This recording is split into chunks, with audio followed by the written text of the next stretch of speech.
बताओ तो ई ना कि बाल्टी में पानी भर के रख दी इतना घाम उगता थे घाम उगी तो कल दम धिकी तो पानी गर्मे न दी आदमी धो देतन बाल्टी में पानी का घर आदमी खैता पियतन तो पियतन ठंडा रही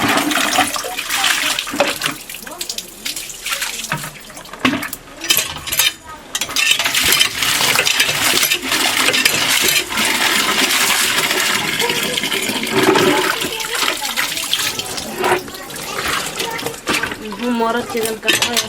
बनी घरे गए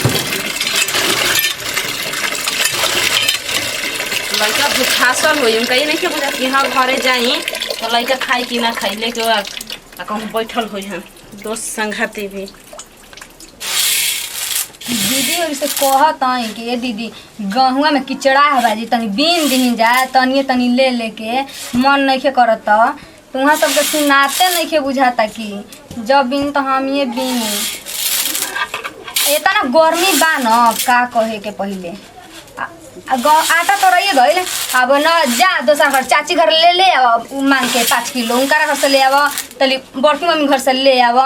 ये कामे रह गई बटे आटा आवता पिसा पिसा बटा जाता पहुँचे दिया जाता थे तो रहत का बाते अब इतना बदरी कइले रहता ना कि गहुँ नहीं के धोवाता ना पिसाता ते तबे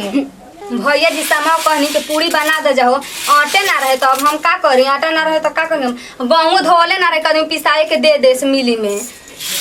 अब जाते हैं धोवाई गहूँ जाते हैं गोड़ा में से निकाल के धो देवे गहूँ कालवा को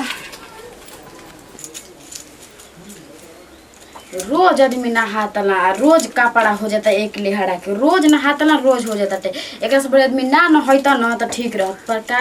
गर्मी कितना दिने बाटे न आदमी नहा के नहेबे करी हन अभी कल पर कपड़ा रखल बाटे फीचे के एक गमला ले शाम हुई तब न फीचबे अब छोटकियों के ना बुझला कि हाँ तन के हम दीदी खाना बनावतली तो सुबह में हम कपड़ा फींच दी है क्या सुबह के हम बर्तन मांजनी अभी शाम के बर्तन वैसे मांजही के बाटे तन की शाम हो तब मांजब रख दे तनी कपड़ा बा अभी गेहूँ धोए के बाटे छोटकी कहले कि छोटकी गेहूँ तन के गमलवा में के बीन दी है अब जा तनी देखी का करत या का ना गेहूँ बताओ दीदी अपन सड़िया ले गेल हई हमार सड़िया छोड़ देल हनी जी की अरे ना हो छोटको बता पड़वा जी की रह गई ए छोटको हां दीदी बड़ा तू बात बतिया लो कल है ना कि तार फालसवा देने ना भिंजा रहे यही से हम सड़िया तो ना लगनी आपन ले गली बस आ दीदी के लगली तोहारे से छोड़ देले हई भिंजल रहे हां जाई ना का दीदी से ना कल हो कि भैया जी कपड़ा जी के बाटे मारे घामा तटे ले जाइम दीदी जी हमनी का उठा के ले जाके देवे के आज ले जी मुहा के ओदा बा कपड़वा ना तनी तनी यही से छोड़ दे अच्छा सुन कहता नहीं कल है कि गेहूं धो देले बालू हां बिन के हम ले गेल कल पर तब जाते हम कह देमे अपना बाबा पापा के ना कि छाता पर ले जाके पसार दी ठीक बाटे ना हम जाता नहीं कह देबे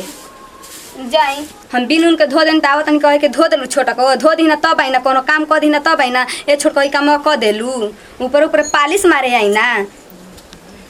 सुबह तक खाइए लेनी जा खाना दाल भात चोखा भुजिया बढ़िया बनैले रही अब मुँह में चटपटा करता मन करता न कि घर फूसरी कि कौन तो एगो पूरी ना होला दल फूसरी याद हमारा बुझाई बना न करेला तनी सी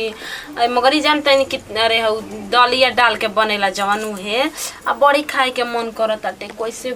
कही छोटकी ओरी के बनाव सन पतो नहीं के तेल बाकी नहीं खे आटा बाकी नहीं खे ए दीदी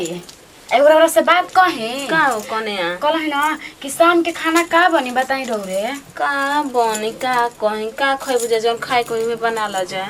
का रौरा बताएं का खाए के बाटे रौरा बड़ झेट बाई तो रौना ना बताएं कि हमनी के बतावे के रौरे बताएं हाँ अब तो ये तो बात बाटे जौन घर में बड़ झेट कहेला नुहे बनावे के चाहिए हाँ ये दीदी तो सुना ना ए शाम के हाँ ए दाल फूसरी एगो पूरी होला ना हाँ दाल पूरी की कौन तो का कह दे और के जान हम नहीं जान अच्छा ई पहले बताएं हां ठीक है आटा तो नहीं खेते कहाँ से बने आज गेहूं कल है बाबा पापा के पसारे के तो चल जी हन ना हाँ। मिलिया में त उठू से मांग के ले आवे जला मिलिया वाला से है तना आटा तो अपन जब उठू पीसी ना तो उठी काट लेवे लसन अच्छा ठीक बा हम तो जानतो ना रे बता दे त ठीक है कहि हां सुनो ना हम जानत है हम पेरवावे पहले और पेरवावे कहता नहीं तेलो पेरवावे जात रही हां साइकिल से लेके ऑटो पेरवावे गइल बैंक का पार गेहूं धके सुनो ना त उहे ना पुड़िया बना दी ह दालवा में डाल के आ तनी सी सब्जी बना दी ह जे आलू बैगन के अभी खा ली लसर फसर सब परिवार आदमी खा ली बहुत ढेर दिन हो ठीक गइल बा दीदी बाटे। अब बताई देखी न रौरा से भुला कब बोला मत ना जीरा मरीच नइखे भुला गइल बाटे अरे नइखे जी भुला गइल कल तो का हो जाई आ जाई 5-10 रुपया के बन जाई आदमी खा ली हन।